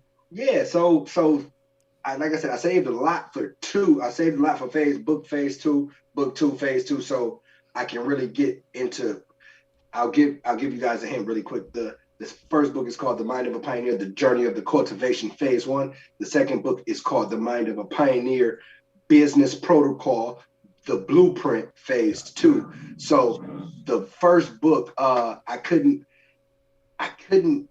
So really quick, the first book was more so what I caught on to. So long story short, I caught on to the fact that we're going to a digital and technology world, and in a business standpoint, in the standpoint of product and service, you need to be in the business of having a product, a service, or brand that somebody can purchase from a different country, from their laptop or from their computer, just like that. Boom. And that's where we're going. True. That's where we're going. Because if they shut down the world like COVID did, and no barbershops, how you gonna make money? Amazon. Man, that's you said Amazon for a haircut? Oh no. No, no. Yeah, I'm just not for a haircut, but I mean, shit. Did you have people go doing home delivery? Yeah, you can do house calls. Doing house calls. Yeah. The brick and mortar thing, far as us getting out, going into stores. You got self checkout. You got vacuum cleaners driving around, just sweeping. we humans are getting put out of business almost. Yeah. Facts, so, yeah. Because you don't even got people taking. You don't even got as much people working at McDonald's taking orders anymore. Bro, yeah. you got the fucking so many screens now. You got so many. You got so many apps that do a whole bunch of different things. You got the Instacart. You got Amazon Flex. I've been doing. Yeah, you don't gotta leave your crib no more, bro. DoorDash. Exactly. I've been doing Amazon, making bread off Amazon Flex, DoorDash, Instacart. Bro, you feel me? Gotta leave the crib. Like, yes. yeah. So do you for Brian, do you think like from a business aspect, like you just said, we're moving into a more technological world, you know, humans are becoming less and less necessary in certain areas. Do you think this is now becoming like young man's business world? Like, do you think that, for example, things like your book and other advice from young people in the game, do you think that y'all have more of the upper hand and stuff like that? And that it's kind of get like, if you are old head in it, you kind of don't know what's going on no more. Like, do you think all young people should be following people like you and not listening to people like Jeff Bezos or Elon Musk? And, you know what I mean? Like, that's basically what I'm asking. No, those guys are definitely on point. Those guys are, I would listen to those guys, but it's funny. I just heard somebody say this, but I already knew it, but I didn't point it out. So by him pointing it out, it clicked. So long story short, the person, and to answer your question, the person who can adapt the best is the person. Boom. So that's what I was looking for you to say. Yeah, that's it. That's facts. You gotta adapt. It don't matter how old you are or who. You gotta adapt to whatever's going on. That's what I be always saying. Like, you know what I'm saying. I'm gonna try. Like, I always try and stay like connected. You know what I'm saying. That's why I get on things like TikTok. I'm scrolling on TikTok to see what's next or what's popping now. You know what I mean. Like, I believe getting old is a mindset. You know what I mean. People who say yo forget this. I don't understand it. So I'm not even gonna deal with it. Like Clay, you remember when I think I was talking to you about TikTok. I was like, bro, I don't even know how to use this shit. Yeah, bro. I was like, bro. It was the same for me. I felt like an old head. I'm like, yo, what the fuck is all these colors, bro? Yeah. I was like, bro, I don't even know how to use it. I'm looking, when I first started using TikTok, I'm like, bro, how do you even do this shit? You feel me? Now and then I'm on TikTok doing my own shit, doing sounds. Yeah, but I was like, bro, I know I need to learn this. I know I have to, especially being in the business I'm in. Fact. An example, I've caught that a minute ago, but I caught that recently. So you got an older person. Let's just say I'm an older guy. I'm in my 50s or 60s. And I'm not getting on Facebook. I got a business. I don't need those. You'll get left behind then, sir. I'm sorry. Yeah, bro. Yeah. You know, we brought up barbershops. My barber, the barber I go to personally, he's the youngest dude in the shop. The rest of the shop is like older, you know, Jamaican head dudes. And I remember like one of the like he was the first. He got like I don't know what you call them, but EJ, you have one. It's a light y'all use for like Instagram. What's it called? The circle light. The ring light. I'm using it right now. Yeah, what's it called again? Ring light. The ring light. Ring light. Yeah. He was the first one to have them. I remember the day he got him. The barbers were clowning him. What you need that for? What you got a light for? Young bull. You ain't got no eyes, young bull. My nigga. And one of the things he said to them was like, "Yo, brother, y'all want to believe I need this shit or not? How you think it looks for customers when they come in and see I got this stuff and y'all niggas still old? I automatically attract attention. Yeah. You go in that barbershop now, all them niggas got a ring light. Every single one of them. And I remember distinctively the day when they were riding him, making, what you got that for? You don't need a barber, don't need no ring light. The light is up there, bro. It's like, all right, the light is up there, bro. I guarantee he got an Instagram for his bar, his you know what I'm saying, being a barber. That's the next thing I was gonna say. This man has an Instagram. He set up, you could make appointments with him through the app.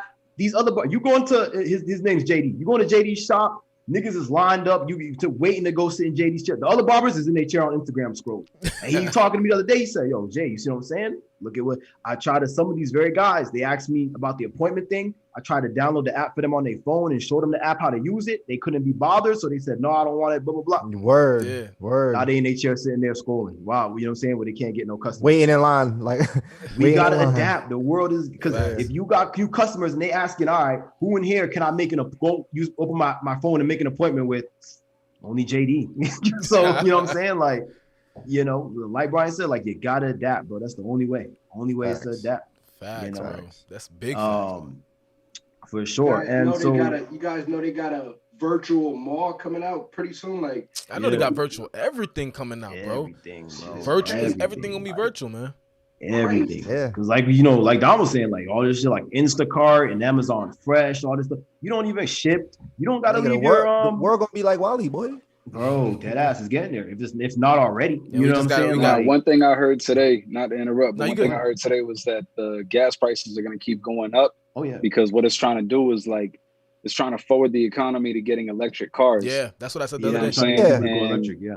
The people that are going to be in the lower price bracket of income, they're going to be the ones still driving gas cars like 5-10 years from now. And pretty much the rest of the world is going to be driving electric because they're going to have like, they already got it. I think I've seen like electric Corollas, you know what I'm saying? They're going to have, they got electric Bugatti now. They got electric. I didn't know that. And I heard even electric Ford, which was the most surprising. They're working on some type of electric car now. They got it. They got it. The truck. It's a pickup truck. Electric pickup truck. They got an electric Hummer. So I got to save up my bread for electric. All that. You got to be a student. You got to be a student. Yo, Jay, you said something about Instacart and Amazon Fresh. I'm taking on Amazon Flex. Amazon Flex. Oh, they may be Amazon Fresh too. Amazon Flex. Yeah, they may be Amazon Fresh too. Amazon basically Flex. middleman to sell shit to deliver shit for Amazon. Yeah, you just go pick up packages from the Amazon warehouse and you just deliver it. Like you know what I'm saying? Okay. Yeah, when I say Amazon Fresh, that's like my groceries. Like I use Amazon Fresh. I just order my groceries. They drop that that's next groceries, morning. Like Instacart. Instacart. That's what we have upstairs. Yeah, they'll do same thing. They'll go. Basically, someone shops for you. They'll go to whatever supermarket or Target or whatever. They get your groceries, whatever you put, and they just drop it deliver it to your front door. Yeah, that's like Roadie, right? What? Like Roadie? I never heard of that one. I think I heard of Roadie before, but it's like it's same thing like an Uber Eats, but for groceries. They got one called Drizzly. You heard of Drizzly where you can order liquor? You could order a bottle of liquor. They drop it right off to you anywhere. They've actually had that in New York City for a minute. I ain't gonna lie. Uber. I was even getting liquor delivered my senior year in college. I ain't gonna hold that's right. Uber's thinking about doing the delivery service for weed. Yeah, they going. I saw that. I mean, they already got some in Cali. Like when you out to Cali, they already got. They own. Cali's always up on it. Cali's always. Yeah, Cali's been up on that shit. Yeah, so, and New York is probably gonna be next since they legalized it. But anyway, back to Brian. We're gonna hit up Brian real quick. So, just closing out the whole situation with the book. So, so you said for part 2, you're working on it. You got any kind of release date prediction? You know when you're gonna be done? When niggas can pick it up? How's it looking? Yeah, so I just published the first one May 17th, and so this this is phase 2. So phase 2, we're gonna do phase 2 for a few months, and then we're gonna drop the book. But long story short, so I'm gonna try to do a book tour for a year. So I got seminars. I'm about to start hosting webinars, freaking workshops, and I'm gonna be teaching business. I'm gonna be teaching marketing. I'm gonna be inspired. I got inspiration videos coming up, like how Eric Thomas used to do with the, being successful to breathe and stuff like that. And then so I got a lot of stuff like that coming up and doing in the midst of the book tour and all that. So, and then it's all that, but laying out because I already wrote it. It's already done, but I just got to tighten it up. But so I do a book tour and all these seminars and everything for about a year, about 7-8 more months, and then we drop it. Because I mean, at the same time, it's like a lemon. You want to squeeze that juice out. So I don't. Yeah, you don't want to just. You want to do right. A $250,000 or something. Whatever. Got you.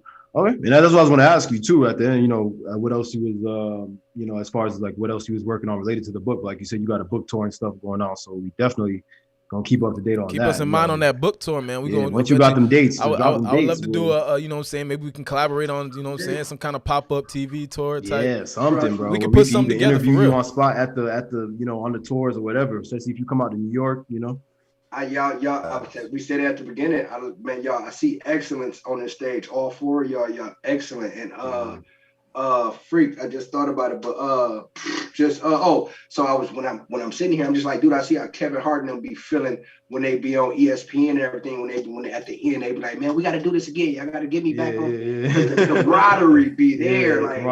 Y'all said we was only gonna do this for an hour and a half. It's already been hour 45 minutes. So that's what happens. We about to wrap up soon. So I would love to do whatever we can pull off anything. Yeah, but together. That's what I be trying to tell these niggas. We got to start working together and doing stuff because everybody got something that could help the other guy. You know what I'm saying? Like one hand washes the other all the time. Bro. That's it. Please, if y'all can't get Clubhouse, so we can please start doing just network. Yeah, we gonna get back on it. Yeah, we gotta get. We definitely do. And can I ask y'all a question? Sure. Out of all four of y'all, and however order y'all can go through, I see Don, Clay, Jay, and then Nova. So however y'all do it, have any of y'all ever thought about putting a piece out there, a piece of literature? Oh, whoa, that's such a great question, bro. To be honest, I'll start first. Okay, I've thought about it because like I've been big into like reading, especially books and stuff since I was little. So I always thought about being an author or putting out, but it's the work behind it that because not saying like obviously like we just discussed, anything's not gonna be easy, it's gonna be hard work. But like we also said, it's easier when it's something you're super passionate about. You get what I mean? Yeah. I'm not as passionate about writing is literature as I am about trying to learn film, which is what became difficult for me because part of me wanting to make films is I'm gonna have to learn to write screenplays. You get what I'm saying? And that's writing. That's like you have to write out a whole screenplay, you have to write out scripts and stuff like that. So I'm interested in like the learning process of learning to write better. And you know what I mean? But I never really thought of writing a novel or like a biography or nothing like that, to be honest. No. You know? Yeah, same for me. Like just with writing music alone, you know, I've always been into writing. Even growing up, my family has always told me I'm a better writer than I gave myself credit for. So I know I have the writing skill to possibly put a book out. But just like Jay said, I know for a fact, like it would have to be a substance that I'm really passionate about. And I know I could just go hard like it's an album I'm dropping, you know? Yeah. With me, I never really thought, actually, that's a lie. I've thought about it, but I feel like I would do something like that. I want a little more years on my belt, especially in the business of, you know what I'm saying, music or in the entertainment industry, because I know it's a lot more things. I feel like I've experienced a lot. I feel like I can write a book of things I've experienced, especially in my field, but I feel like there's more that I can experience. So I would love to. I don't know if I'd be the one writing it. I'd probably like express it to somebody and they'd write it. You know what I'm saying? I'll write it for you. Yeah, exactly. but it is something that I would like to do just to get that information out there, because I know like I've been through a lot of situations, and like you said, a lot of people like to hear something from somebody who's garnered or got success off of something. They want to hear it from them. So I feel like, you know what I'm saying, just writing out my situations and things I've been through and things that worked, things that didn't work, my mentality at points, my lows, my highs, all that would be dope to put into a book. You know what I mean? Literature, yeah. How about you, Kevin? You ever thought about it? Yeah, I definitely had thought about it. It's, you know, just to piggyback off of what everybody said, it's something I would definitely do at some point. But I actually did write a book whenever I was like 8, 9 years old. I had a computer that was like one of those custom made computers, and I was always into books. Like I would read the books for these movies that are out right now. Nonetheless, I started typing up a book. It was called The New Jersey Devil. And I didn't even realize that there was a hockey team at that time. Like maybe I did, it was just subconscious. Subconsciously, yeah. Because I was born in New Jersey, but I was never like lived there that much. You know what I'm saying? I was pretty much down in Florida. So whenever I wrote this book, it was like 7 chapters. I used to read a lot of like detective novels. So this one was like, you know, some real fiction type shit, you know what I'm saying? But it was still like a complete body of work that I had. It was just written in my notes. I think at that time it was just called like, I think it wasn't even Microsoft Word. It was literally just the notes on a Microsoft computer. I got you. It was just like, I was typing it out like that. And I had 7 chapters on there. Ironic, I had 7. But I had 7 chapters on there, and I want to write again, but it's just like, I want to go through enough successes in my life to be able to like either one, you know, tell it to somebody else to write it about or 2, be able to just say like, all right, if I want to create like, you know, a thriller series of novels, you know what I'm saying? Some shit like that. Like just like do what I creatively want to do. That's whenever the point I'm gonna do that. So Yeah, bro. And there's always time as long as you know what I'm saying. I think I read the director Martin Scorsese. He drew like his first outline for his first movie, a full outline when he was in like third grade or something like that. And it was real. Like he has pictures of it and everything. Like, and obviously he couldn't make a movie in third grade, but we all know what happened with Martin Scorsese. So sometimes you start out early, and sometimes you got to write it down, and that eventually comes in, builds into something else. But for sure, I was gonna say to Brian, like, even in the future, however we all collaborate, work together, whatever, I'd definitely be interested in learning from you, like the process of, doing that, like putting down some literature and, making it happen, because I have no idea. I got no idea of the format, what to do, how to start it, like facts. So that definitely be an interesting thing to learn. But yeah, so as far as we got. I'm looking at you, man. Y'all, I'm not cutting you off. I'm just trying to go ahead. I'm looking at you. I'm just listening to him. I wanted to ask, like, yo, did you go to college? What college did you go to? You just smart, like you got knowledge over here. You got knowledge over here. Then when I was about to give you your credit, I'm just looking at the rest. I'm like, all these dudes are smart, like, dude, like so. Yeah, man, we ain't no dummies. Yeah, we all know what's up. I'm just saying bro. that to say, because you say you want to learn from me now, like, dude, I can't wait to learn from y'all, like, seriously. Yeah, bro, and that's the thing, like, we could all learn something from each other, bro. Like, I was telling I didn't say it to these niggas, but I was telling me and my brother was having conversations, and I was even telling him, like, even the little weekend or whatever that I had went out there to Palm Beach and seen y'all perform, that was like such a learning and spiritual kind of experience for me, bro, because it was really crazy to see. Not crazy because it's real, but it was so refreshing and overwhelming to see like y'all on stage, y'all communicating with other people, doing the same thing. Like, and to me, it was like something that clicked. Like, yo, this is what you got to do, bro. You can't do this shit from just sitting in the crib and promoting yourself on the internet and thinking you the shit. You got to connect. You got to learn from people. You got to go out there and really and do it. So, and before that weekend, I didn't feel that way. You know what I mean? Like, not like that, especially not that strong. So definitely, like, that was a learning experience. So we all could learn from each other, bro. That's for sure. And I look forward in the future to learn from y'all, all of y'all, because y'all all have done something that I wish I could do, or have made some kind of move where I'm like, yo, I respect these niggas for that. Every single one of y'all, for sure. So I learned a whole lot in this conversation, man. For real, bro. Like Brian, you definitely touched on some like really dope stuff. For sure. Jay, you're like you're dope, man. Like you're definitely brilliant, bro. Appreciate it. You know what I'm saying? Yeah, so, and that's what I'm saying. We all gonna keep learning from each other. So this is gonna be the first of many conversations, even if we don't have it on this podcast. You know what I'm saying? That's a fact.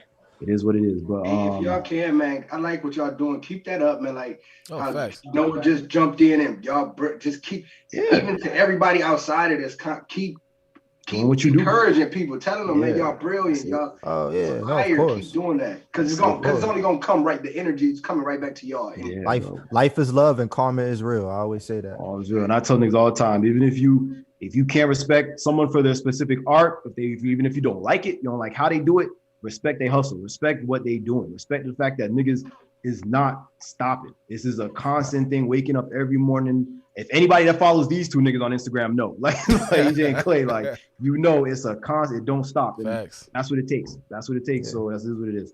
But humility, man. Stay humility. For real. Facts. So before we close out though, like I said, I know we heard Nova's his top 5.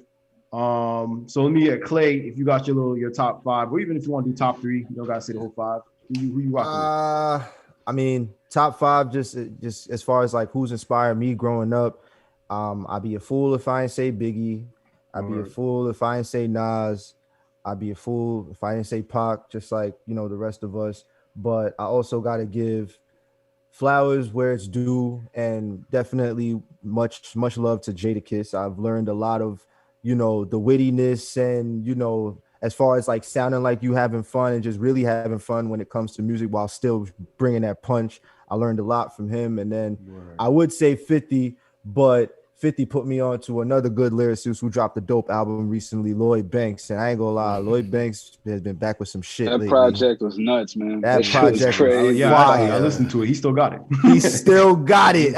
He still got it. So, but truthfully speaking, I feel like he was always the hardest actual lyricists in G Unit. In G Unit, and that's what I'm 100%. saying. As far as like being inspired, like I would say G Unit as a whole, but out of all of them, I got to say Lloyd Banks as far as like his lyricist, his lyrics and just his creativity, and yeah, man, boy still got it, yo. For real. Dom, about you, who you got rocking with your top five? So yeah, I'm gonna go with my top five. It's not. I wouldn't say like they're like the best lyricists or you know what I'm saying. No, it's just your personal. Who inspired you? Who inspired me? So number one is gonna be Biggie. Number two is gonna be Jay-Z. Number three is gonna be Drake. Number four is gonna be Nas. I can't keep Nas out of there. And number five is gonna be, who we gonna go with number five? I go with Pac, man. Pac and Big is gonna stay on my top five, man. You know what I'm got you. All right.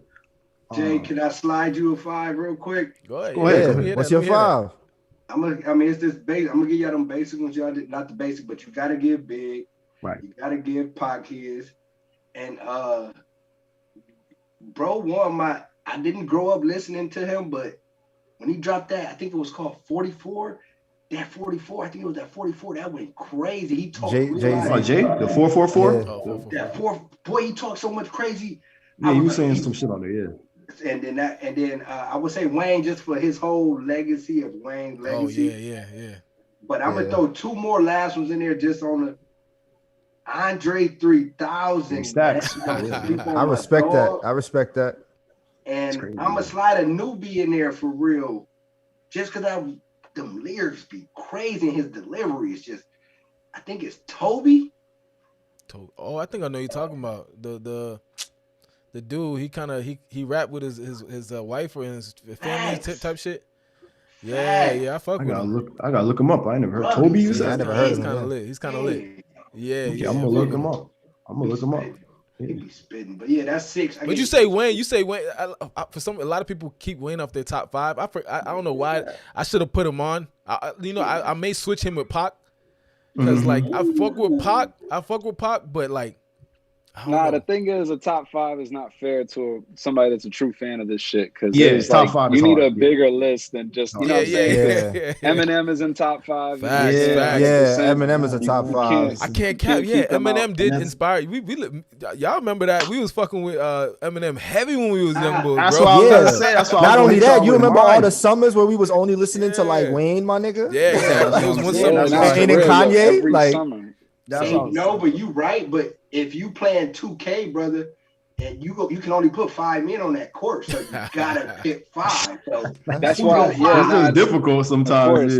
It's subjective, man. It's like no right way of going about it. You feel me? You just like got to go with your. Ain't no right, ain't no wrong. Ain't no right, no wrong. Yeah. I mean, for me, because like, so I'm gonna give y'all mine, but so like I know everybody includes Pac and Biggie because they're like, you have to, but. I'm gonna keep it a buck with niggas. I did not even fully listen to Ready to Die, like the album in full, until I got to high school. I'm not even gonna cap. Same here. Same here. Pac as a kid, and this is just from, I know some people grew up with more like American parents that played rap music like that. My parents listened to the radio and shit when I was a kid, but they wasn't like playing Tupac and Biggie like that. You feel me? Right. So Tupac don't even be making it on my list most of the time because I even with growing up, his only song that I remember as a kid, I was like, was that California? That shit already knows how to party. That's the only thing I could even like. And then I kind of remember Brenda Had a Baby kind of and Changes. So yeah, but I wouldn't put him in my top 5. Biggie, I would say at least put him at 5 because once I did listen to Ready to Die and I was old enough, I was like, this shit is perfect. There's no, you know what I'm saying? There's literally no bad track on it. So I'd have to put him at 5. But like we were saying, I would also have to include Lil Wayne and Eminem because those are two artists like that. When I was a kid, I fucked with them heavy, especially Eminem. Like back in the stage when I used to be downloading illegal music when I was legit and stuff like that, I was listening to the Slim Shady LP, Marshall Mathers LP. Back to Marshall Mathers LP was that shit. I remember playing that Kim song, and my parents be like, "What the fuck are you listening to?" Like, yo, tell me about it. Yo, like, so I have to always include Eminem on my list. So he would probably be at like, you feel me, number 3, and I'll probably put Wayne at 4. Number 2, I would have to say probably Kanye, of course. You know what I'm saying? Yes, sir. And bro, as far as like, people hate when I say it, but I have to put Nas, bro, because like when I was a kid, like even 8th grade, 9th grade, when I really started listening to Nas albums like that, you know, something just clicked with me more than the Jay-Z albums, bro. Like this nigga Nas, when Nas raps, to me was like he was really rapping from like his heart. You know what I'm saying? Like he's so good at painting pictures. Like the nigga has this song called Rewind. I forget which album it's on. Yeah, where he literally told the story backwards. He spits the fucking story backwards, bro. And not just spits the story backwards, but even says like the events of what the people are doing. Literally each event is backwards. He ends the song with him talking about he spit his vodka back in the cup. In the bottle. But you can tell that's him starting it because he drank it. You know, like so bro, when I was a kid just hearing this man, bro, and hearing him rap like that was like polarizing. Like rapping from the perspective of a gun, and like that shit was fire. Like, crazy thing with Nas, we talked about adapting, but my man just dropped the project, and he was doing mad videos. Matt had the mind of a pioneer. Will fuck with this. He had mad sponsors in the videos. You know what I'm saying? Still, Nas till this day, still dropping records, still getting sales. I think his I forgot where his project hit, but it was up there. You know what I'm saying? And it was Grammy nominated. I don't know if he won. Yeah. So like Grammy nominated. He's doing something right still. Know, the average person or the average hip hop fan or whatever is always going to tell you Jay-Z beat Nas. You know what I'm saying? Jay-Z won as far as career wise, especially. You know? And they'll tell you that because of career. I don't think. In my opinion, I feel like I think Nas' hip hop career. Yeah. I think Nas is getting it only because he's still standing. Like even though Jay-Z dropped that 444, standing, I don't think so. Nas is standing in a different kind of way. Yeah, like Nas is still letting his nuts hang. Yeah, like Nas kind of has this more still kind of respectable grittiness to him. Yeah, that Jay-Z can't have, fearfully because he's much. Jay-Z rapping about credit. You feel me? Yeah, like that's what I'm saying. And like Brian was saying on 444, he says some shit. You know what I'm saying? He was spitting though. He was spitting. You know what I'm saying? That real knowledge that people can, but like I said, I feel like Nas just has this connection that you can't. Even DMX was kind of closer to me as far as that personal, how the music will make you, bro. Even DMX, I listen to that but I got to know now. You down there want to shed a tear. Listen to that song. You know what I'm saying? Like you're like, damn, bro. You know what I mean? Jay-Z just never really had that effect on me. Song Cry is hard, I know, you know what I mean? And he says some shit in there. You're right. Nah, I feel what you're saying. You're right. Yeah. 1000%. Nas has this kind of emotional connection when you hear shit. You're like, damn, bro. So, yeah. So for me, that's the top 5.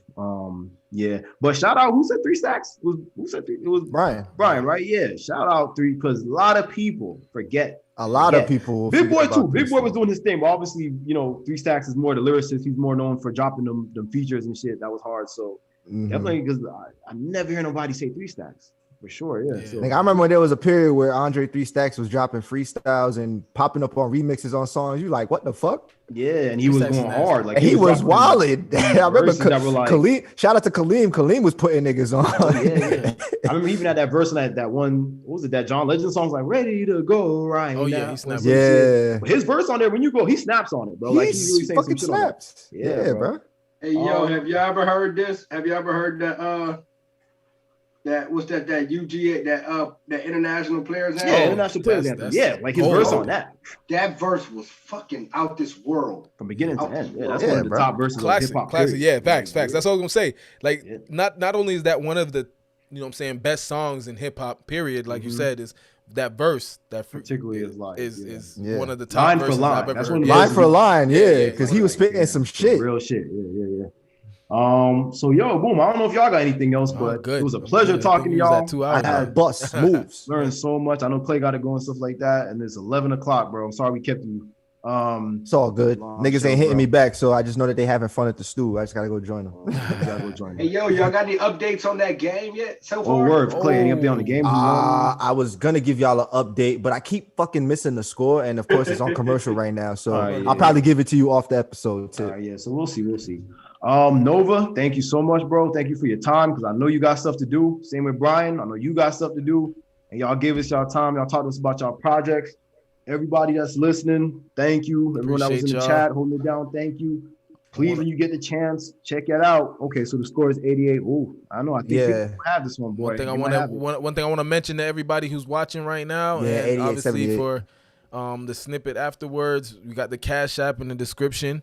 Make sure y'all, you know what I'm saying, the Cash App for the Pop-Up Podcast. It helps us continue running. You know what I'm saying? We've been running since January, and the Cash App's definitely gonna help us continue running and just help us get better. So I'm broke, baby. Where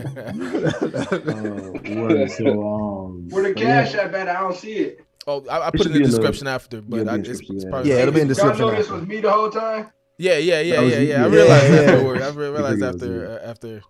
Word. But all right, Joe. So like I said, I'm gonna give y'all the floor real quick. Nova or Brian, if y'all got anything to say, y'all anything? Yo, go and stream. Hopefully this makes sense.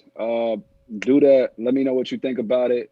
Man, the music video's out right now for Make It Make Sense. Subscribe to my YouTube channel if you haven't already. Shout out to Pop-Up. This was really dope. It was an honor to be on here and truly a pleasure. You know what I'm saying? So y'all giving me a platform to be able to speak about what I got going on. So that's love. Oh, you already know, bro. Yep. You done know. Facts. Just like Nova said, man, make sure y'all follow Nova, follow him on all his platforms, follow all these brilliant, excellent men up here, man. If you want to tap in with me, you can find me under anything Pioneer with a Y. You got the book, The Mind of a Pioneer, but make sure you tap into all these dudes up here at platforms, and that's all I got. Good looks, bro. Appreciate it. Yeah, man. You already know. Much love. So 37, that was Pop-Up. Yeah. Hey, have you ever moderated on Clubhouse? Nah, bro. I told you I only been on there like once. Bro, when you get on there, sponsor a Clubhouse, nigga. That's like the 10th time you mentioned it. We gonna get on there. You gotta show us. You know what I'm saying? You run in the room. You hosting the room. You doing it exactly like you supposed to. You moderated it exactly like how to moderate that. Moderated Jay. You gotta get on it. All right, no disrespect, all y'all. I'm just saying. No. Facts. Oh yeah, nah. That's why after the first episode, bro, from the first episode, we was like, yeah, nigga, you need to moderate. So trust me, we know. All right, y'all. Pop-Up TV. I'm gonna end it live now. All right, y'all. We see y'all. Yep. Pop up on them. All right, y'all. Y'all boys be good. All right, Brian. We see you.